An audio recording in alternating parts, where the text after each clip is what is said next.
Trois idées reçues sur l'infidélité.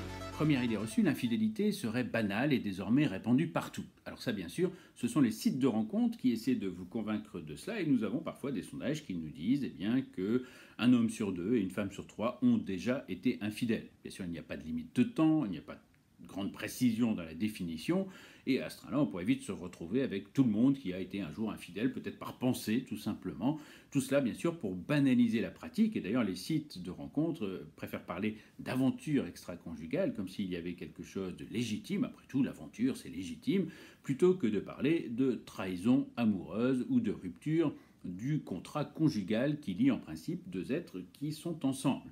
Alors la fréquence en réalité serait plutôt proche de 0,6% pour les femmes et 1,2% pour les hommes dans les statistiques officielles, en tout cas menées par des équipes sérieuses de chercheurs. Et encore une fois, méfiez-vous des chiffres que vous trouvez un peu partout dans les médias qui ont tendance à gonfler complètement la pratique de l'infidélité, bien sûr, pour la banaliser. Car c'est d'ailleurs la deuxième idée reçue que l'on essaie de vous implanter dans le cerveau. L'infidélité serait bonne pour le couple. Elle boosterait votre libido et votre partenaire en bénéficierait aussi. Voilà qui est, disons-le, bien confortable.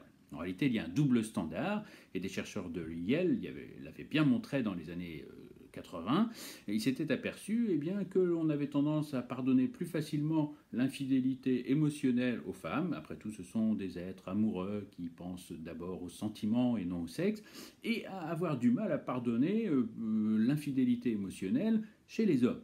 A l'inverse, l'infidélité sexuelle serait pardonnée chez les hommes qui, après tout, seraient primitifs, n'auraient peut-être pas le cortex suffisamment développé pour contrôler ses pulsions. C'est bien sûr ridicule. Les hommes comme les femmes ont des pulsions sexuelles et parfois uniquement sexuelles sans aucun sentiment. Simplement, socioculturellement, les femmes sont habituées plus facilement à les contrôler que les hommes, chez qui il y a bien une certaine tolérance, comme si cette pulsion effectivement était incontrôlable, ça n'était pas de leur faute. C'est bien sûr là aussi tout aussi ridicule. Notre cortex nous permet de faire des choix et en principe notre morale devrait nous inciter à les assumer. Il est bien sûr plus confortable d'accuser la nature que d'accepter la responsabilité de ses actes. Enfin, troisième point, l'infidélité commencerait au baiser. Et oui, bien non, un homme sur deux pense qu'un baiser, ce n'est pas une infidélité. Plus d'une femme sur trois pense la même chose. Pour certains, l'infidélité peut commencer déjà dès l'échange de textos un petit peu ambigus ou de sextos. Le simple flirt pourrait déjà être considéré comme une infidélité. Pour d'autres, tant qu'il n'y a pas eu rapport sexuel, il n'y a pas infidélité. Souvenons-nous d'ailleurs des statistiques américaines qui montraient même que pour certains, le simple rapport oraux, fellation cunilingus, n'était pas encore de l'infidélité car il n'y avait pas de pénétration.